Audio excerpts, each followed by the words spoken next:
দুর্নীতিবাজ, অপদার্থ, মিথ্যুক, গণহত্যার দোষর 2025 সালের শুরুটা যেন দক্ষিণ এশিয়ার মানচিত্রে আরও একটি অশনির সংকেত টেনে এনেছে। মাত্র 2 মাসে প্রায় 4,000 মানুষকে বাংলাদেশের সীমান্তের ভেতরে জোর করে ঠেলে দিয়েছে ভারত, এমন অভিযোগ উঠেছে। আর সে অভিযোগের পেছনের সূত্র হিসেবে ঘুরে ফিরে আসছে ইন্ডিয়ান এক্সপ্রেসের একটি প্রতিবেদন। প্রশ্ন জাগে, যুদ্ধ কি এখন আর শুধু ট্যাঙ্কের গর্জন, ফাইটার জেটের বোমা বর্ষণ কিংবা সীমান্তের গুলি বিনিময়ের নামে? আধুনিক ভূরাজনীতির নতুন সমীকরণ যেন বলছে, কোনো রাষ্ট্রকে স্থায়ীভাবে পঙ্গু করে দেওয়ার জন্য সরাসরি সামরিক আগ্রাসন আর অপরিহার্য নয়, তার বদলে পুরো একটি দেশকেই গুড়িয়ে দেওয়ার জন্য যথেষ্ট একটি ডেমোগ্রাফিক ওয়েপন। আর সেই জনসংখ্যার বোমা এই অভিযোগ অনুযায়ী এবার নয়াদিল্লি ও মোদী সরকারের হাতে ওঠা সবচেয়ে কার্যকর অস্ত্র, যার নিশানা সরাসরি বাংলাদেশ। আমরা যেন ধীরে ধীরে সামনে দেখতে পাচ্ছি এক শীতল কিন্তু ভয়ঙ্কর ভূরাজনৈতিক নীলনকশা। এই অদৃশ্য ব্লু প্রিন্ট যদি পুরোপুরি সফল হয়, তাহলে কয়েক মাসের মধ্যেই বাংলাদেশের ভেতরকার মানচিত্র পাল্টে গিয়ে দেশটি রূপ নিতে পারে বিশ্বের সবচেয়ে বড় রিফিউজি ক্যাম্পে এবং সর্বগ্রাসী শরণার্থী শিবিরে। সাউথ ব্লক আর বিজেপির থিঙ্ক ট্যাঙ্করা অভিযোগ উঠেছে, কোনো সেনাবাহিনী না নামিয়ে শুধু জনসংখ্যার এক সুনামি বয়ে দিয়ে বাংলাদেশকে তছনছ করে দেওয়ার এক গভীর ষড়যন্ত্রে মেতেছেন। আসাম ও পশ্চিমবঙ্গের কোটি কোটি বাংলাভাষী মুসলিমকে প্রথমে রাষ্ট্রহীন করে পরে সামরিক পাহাড়ে পূর্ব ও পশ্চিম দুই দিক থেকেই বাংলাদেশের ভেতরে পুশিন করার এই নকশাই নাকি নরেন্দ্র মোদীর আগামী রাজনীতির প্রকৃত লাইফলাইন। কিভাবে সাজানো হচ্ছে এই ফাঁদ, কেন এটিকে রোহিঙ্গা সংকটের চেয়েও শতগুণ বড় দুর্যোগ বলা হচ্ছে? পুরো চিত্রটা বোঝার জন্য আমাদের ফিরতে হবে এই মাস্টার প্ল্যানের গ্রাউন্ড ওয়ার্ক বা ভিত্তির দিকে। বলা হচ্ছে, বিজেপির এই push in theory ground work সম্পূর্ণ হচ্ছে সদ্য সমাপ্ত পশ্চিমবঙ্গের বিধানসভা নির্বাচনের মাধ্যমে। এবারের ভোটে নজিরবিহীনভাবে প্রায় 96% ভোট পড়েছে বলে সরকারি হিসেবে দাবি করা হয়, যা পরিসংখ্যান আর বাস্তবায়ন নিরিখে অনেকের চোখে সম্পূর্ণ অস্বাভাবিক। একে অনেকে দেখছেন এমন এক সংখ্যা হিসেবে যা গণতান্ত্রিক প্রেক্ষাপট কার্যত অসম্ভব ও অবাস্তব। এর সরল অর্থ হিসেবে তুলে ধরা হচ্ছে, অনেকের মতে মোদী সরকার এক অত্যন্ত সুচারু ও নিখুঁত পরিকল্পনার মাধ্যমে নির্বাচনটিকে রিগ করছে, যা সরাসরি ভোট চুরির পথে হাঁটছে। কিন্তু কেন এত ভয়ঙ্কর মাত্র রিগিং?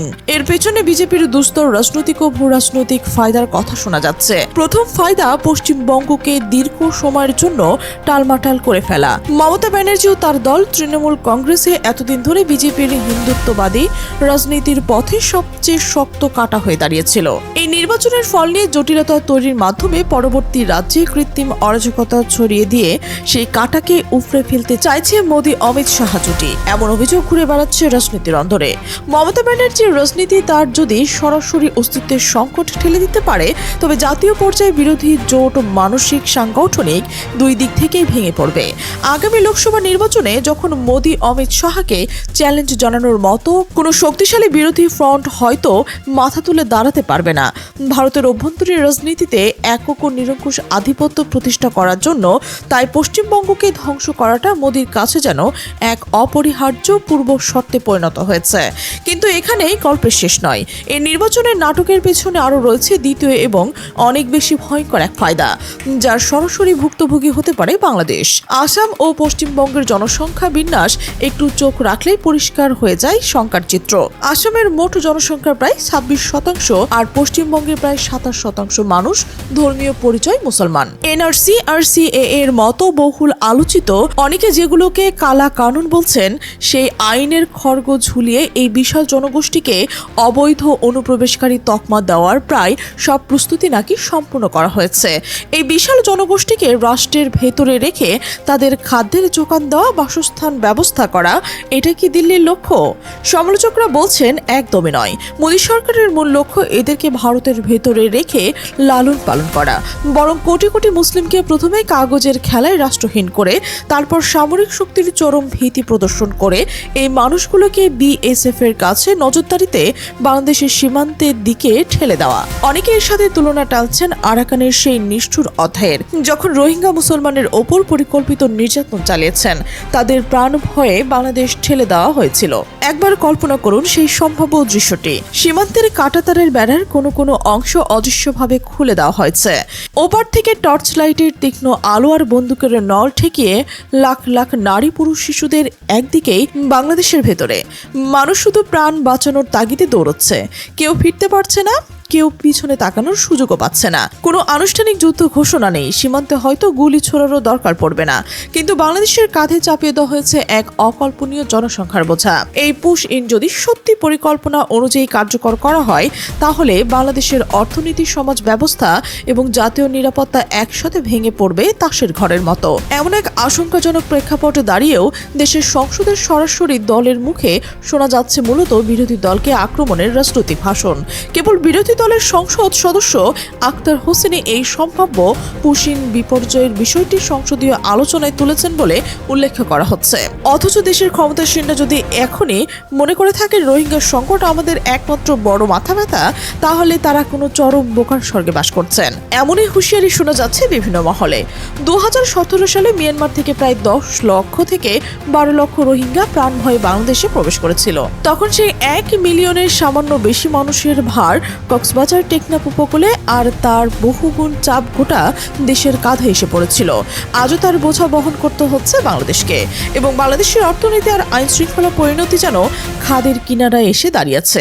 বনভূমি উজাড় হয়ে গেছে, স্থানীয় অর্থনীতি ভেঙে পড়েছে, পর্যটন ক্ষতিগ্রস্ত হয়েছে, আন্তর্জাতিক সাহায্য দিন দিন তলিয়ে যাচ্ছে। এর ফাঁকে মাদক চোরাচালানের ভয়ঙ্কর এক নেটওয়ার্ক কক্সবাজার থেকে শুরু করে দেশের প্রায় সর্বত্র ছড়িয়ে পড়েছে, পুরো সমাজকে ধীরে ধীরে গ্রাস করেছে।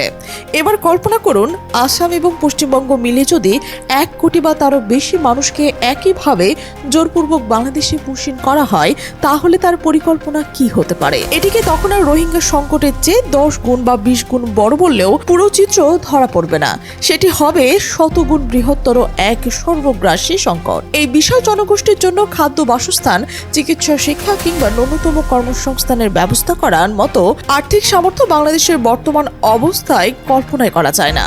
ফলাফল হিসেবে দেশে শুরু হতে পারে ভয়াবহ দুর্ভিক্ষ, চুরি, ডাকাতি, সন্ত্রাস আর নৈরাজ্যের এক অবিরাম চক্র।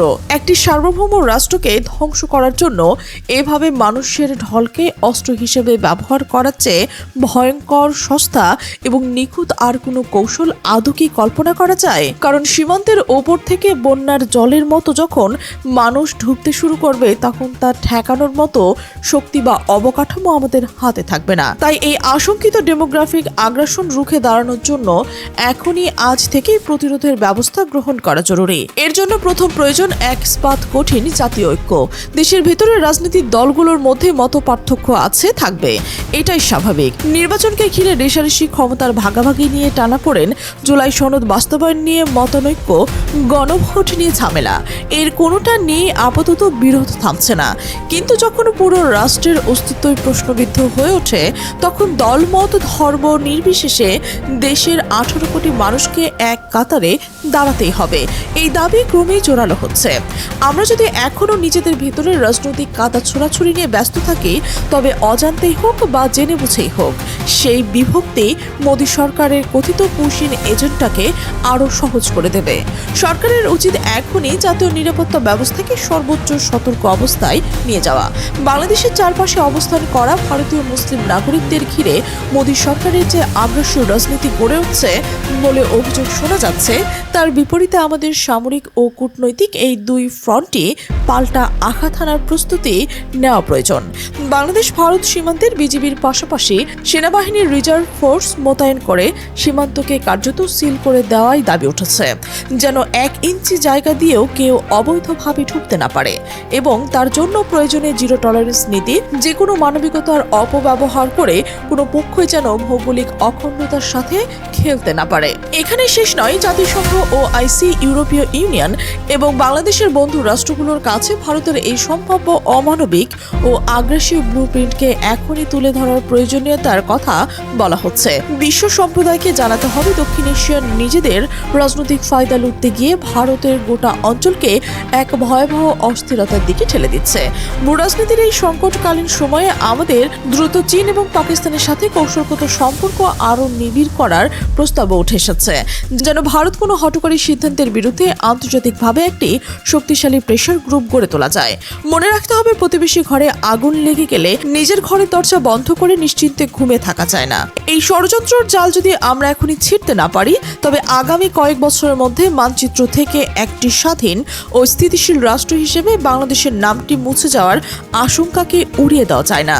সময় থাকতে আমাদের জেগে উঠতে হবে, দাঁড়াতে হবে দৃঢ়ভাবে, কারণ ইতিহাস কখনো দুর্বলকে ক্ষমা করে না। এই ভয়ঙ্কর সম্ভাব্য বাস্তবতাকে দর্শক আপনি কিভাবে দেখছেন? আপনার বিশ্লেষণ এবং আপনার অনুভূতি জানাবেন মন্তব্যের ঘরে। আর যদি এই চ্যানেলে নতুন হয়ে থাকেন, তবে অবশ্যই সাবস্ক্রাইব করে বেল আইকনটি অন করে রাখুন, যেন আগামীর প্রতিটি বিশ্লেষণ, প্রতিটি সতর্কবার্তা আপনার কাছে সবসময় পৌঁছে যায়। আমাদের সাথে থাকার জন্য ধন্যবাদ।